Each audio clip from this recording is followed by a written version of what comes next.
Welcome to Real World Peaceful Parenting, a podcast for parents that are tired of yelling, threatening, and punishing their kids. Join mom and master certified parent coach Lisa Smith as she gives you actionable, step-by-step strategies that'll help you transform your household from chaos to cooperation. Let's dive in. Welcome to today's episode. Today, I want to talk about how anger can improve your parenting. And you're probably thinking, what? Lisa, what? Come again? What'd you say? I know, bear with me here. Hang with me. Anger. What do you think about when I say anger or angry? What is your definition of anger? How do you feel about anger? Do you want to run from it? Do you never want to experience it? Do you feel it a lot? Do you feel like you have a good relationship with anger? What do you think about when I say anger and parenting? Now, growing up, I remember as a little kid and as a teenager and as a young adult, there was a lot of anger in my house. All the adults seemed to be angry all the time, and often it felt like it was directed at me, although I wasn't always sure why. Many of us deal with anger based on patterns that were set forth for us by our own parents and caregivers. We learn how to process, deal with, handle, confront, work through anger based on our own parents and caregivers.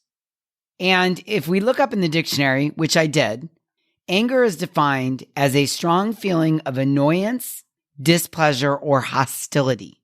Let me say that again. Anger is a strong feeling, and remember, a feeling is a vibration in your body that comes from a thought. So anger is a vibration in your body caused by a thought, and the vibration is annoyance, displeasure, or hostility.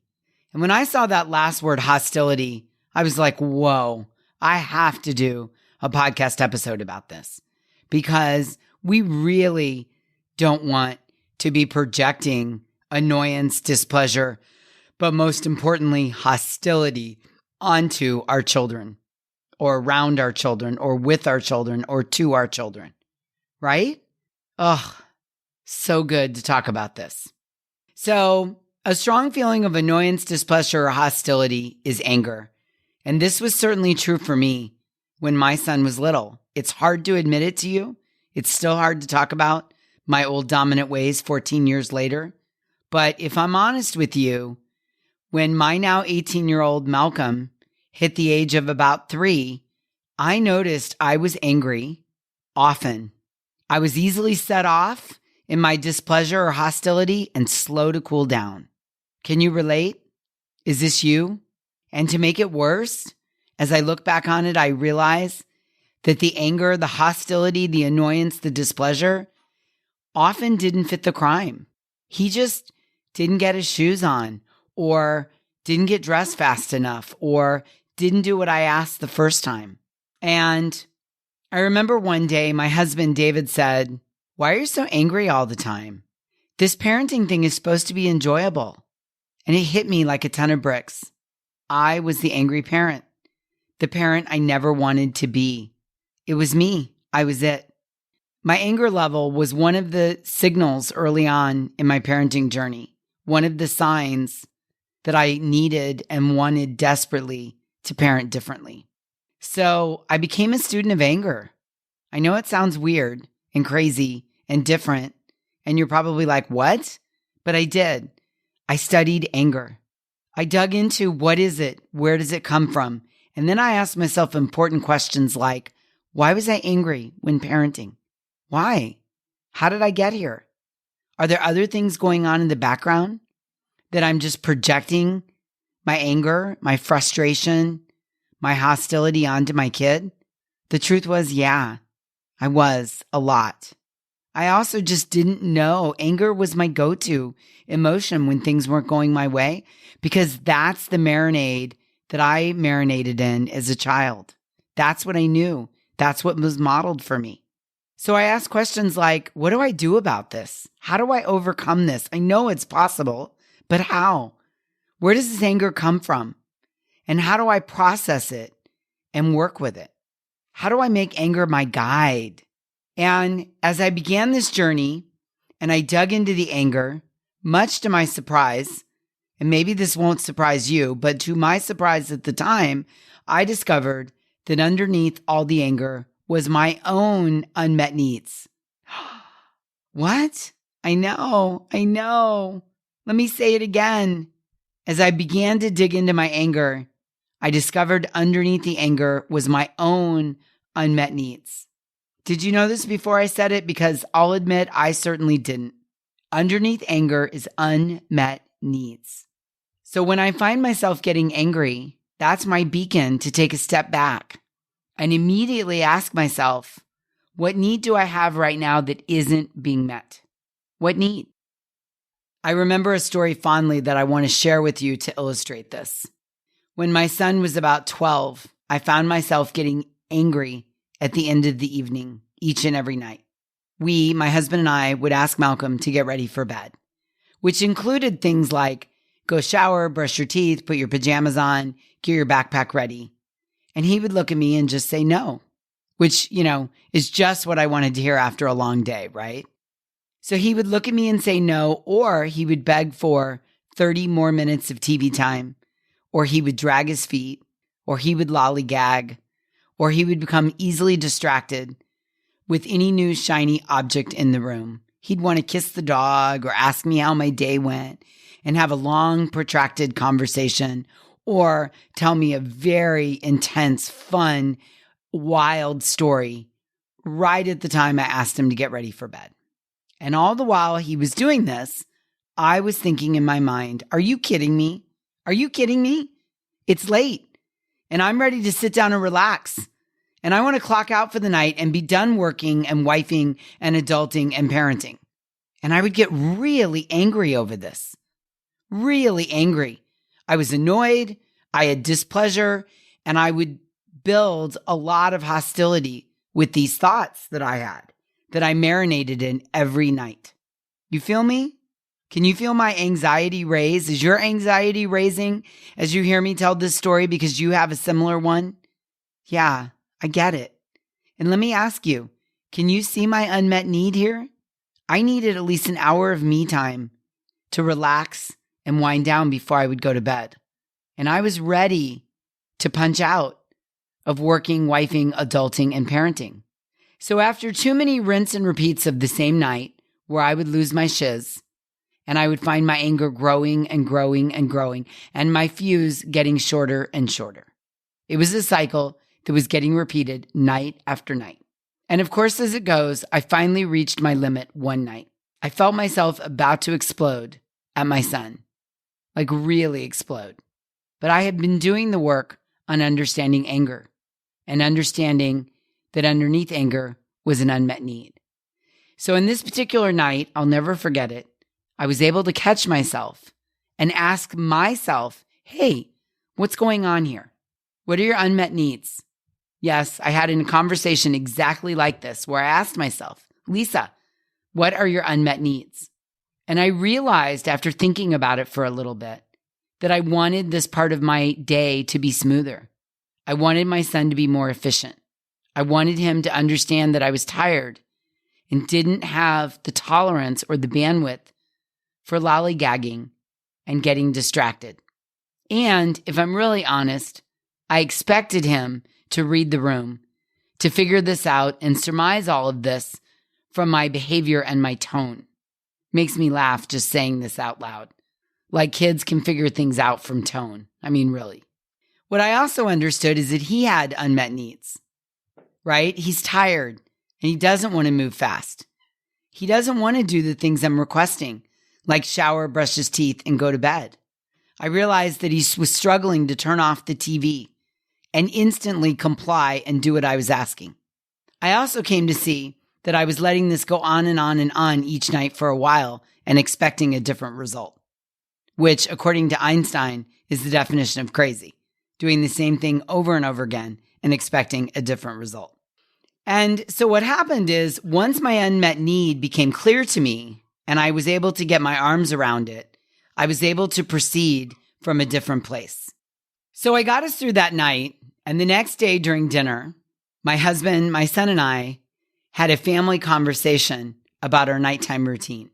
We had this conversation at a time where we were all calm and regulated and hydrated and fed and not exhausted and not in the heat of the moment of trying to get our kid to bed. And in this family conversation, I shared how our current game plan wasn't working for me. I'll never forget it. They both looked at me like, huh? While completely calm and regulated, I shared my need to have it be easier, calmer, and more efficient. I asked about their feelings and needs. And my son shared that he doesn't want to shower right at bedtime, which is my preferred timing. He doesn't want to have 87 things to do right at bedtime. And he'd like to watch TV or read a book right up until it's time to go to bed. So he had a need to shower at a different time, and I had a need to make the evening calmer, easier, and more efficient. We spent a good amount of time talking through it, a good amount of time in 12-year-old world. We talked through it and we came up with a new game plan that met all of our needs. We wrote it out and we posted it on the refrigerator. We all committed to the new plan and we agreed that if any part of the plan isn't working, we'll revisit it again and again until we found a bedtime routine that works for all of us. But what felt really good in this example is that I knew the source of my own anger, which was my unmet need. I needed the evening to go smoother. Once I identified it, I was able to work through getting my needs met by addressing a new bedtime routine. I was also able to discuss my feelings and needs with my son and hear his feelings and needs. So there was deep connection because on both ends, the other party felt seen, heard, and valued, which is really one of the secrets to getting our needs met. And in terms of actions, we created a plan that met everyone's needs and dissipated the anger. And finally, we agreed to revisit the plan when we were all calm if it wasn't working. This strategy is so much easier and fun than carrying around the anger and projecting hostility, frustration, disappointment, and aggression onto my kid. That never feels fun or exciting or connected in parenting.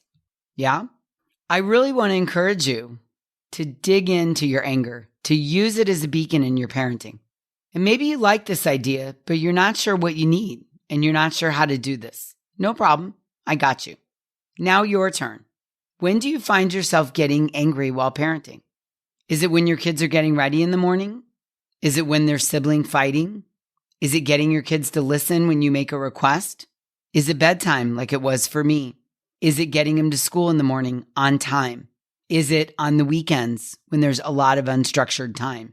Is it involve sports or getting them to a certain practice and they don't want to go? Is it when they're practicing piano and they don't want to do it? Now listen, I know we all love our kids. I know it, or you wouldn't be here. And what I also know is that no one wants to carry anger, a strong feeling of annoyance, displeasure, and hostility. It doesn't feel good as a parent. It doesn't feel good to be projecting that onto our kids. And so I'm proposing that the solution to moving away from anger is to take time to observe when you are angry, what's going on? What is my unmet need here? What am I feeling? I'm proposing that we all commit to using anger as our guide, to go deep and uncover what it is that we really need in that moment. Anger can be your detective. And ironically, anger can help you become a more real-world peaceful parent. Now, I'm not saying this is easy, but what I will tell you is it's work worth doing. Because again, who wants to spend their kids' childhoods projecting annoyance, displeasure, and hostility onto your kids over and over and over again? And if you're like me and it was happening every night or on the regular at bedtime, that really doesn't feel good. Now, here's the good news. I can help you. I can teach you how to do this differently. I can show you exactly how to use anger as your guide. And if you feel like right now is the time for more support, then you can head over to my free 3-day challenge, Keep Calm and Parent On Challenge Holiday Edition. It's free, it's online, and it's available to you. The 3-day Keep Calm and Parent On challenge is really all about helping you understand where your anger comes from as a parent and what to do about it. Inside the challenge, I'm going to teach you deeper tips, tools, and ideas, how to move from anger into cooperation. But you got to act right now, because when this podcast episode airs, we're about halfway through the challenge. So I want you to immediately run, don't walk, over to thepeacefulparent.com/challenge and get yourself signed up. There's still plenty of time to catch up and join us going forward in the free 3-day challenge. But you've got to act right now. Yes, right now. I go live each day of the challenge in our pop-up Facebook group called Keep Calm and Parent On. And I go live over at Zoom. And don't worry, if you sign up and you can't make the live calls, the recordings are available in the group for a limited amount of time. So you can jump in and catch up and continue on with us. I don't want you to miss out on this, because if this episode speaks to you, I know what it's like to be frustrated that you're projecting your anger onto your kids all the time. I know what it's like to feel bad about constantly feeling annoyed, displeasured, and hostile towards your children. And I don't want that for you. I want you to use anger as your guide. I want you to learn to be a cycle breaker and allow anger to be your detective. You're not broken. Nothing's gone wrong. You just need some new tools. And I'm offering them free to you right now over in our Keep Calm and Parent On 3-day challenge holiday edition. So I don't want you to miss out on this invitation. Jump over to thepeacefulparent.com/challenge and get yourself signed up right now. I'll see you there, and I cannot wait to work with you. All right, until we meet again, I'm wishing you peaceful parenting. Thanks for listening to Real World Peaceful Parenting. If you want more info on how you can transform your parenting, visit thepeacefulparent.com. See you soon.